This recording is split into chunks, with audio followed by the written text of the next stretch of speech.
Kar lelo ka ni mo kan exam to na.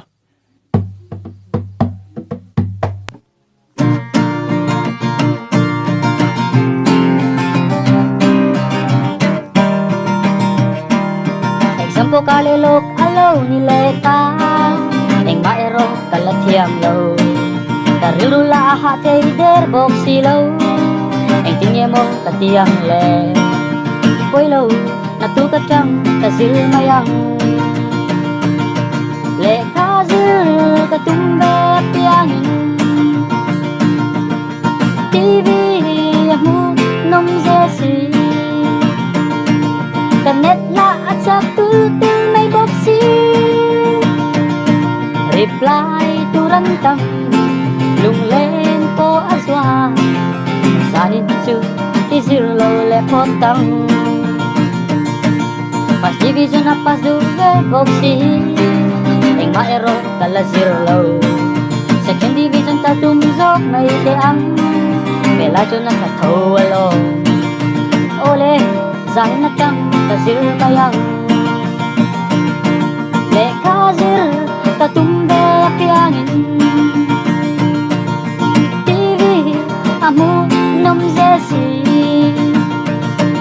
kanet la at sa tutul may boksi reply turantang lunglen ko azwa sanin chu isirlo le potang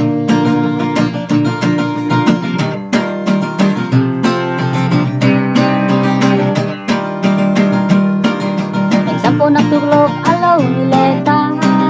eng makalazir chong silaw apoy mo tiyang turkal tiyang tezo teang pas vete siya mitung teang kuy ha exam hola kachang mayang le kazir katumbe piangin TV aku nom zesi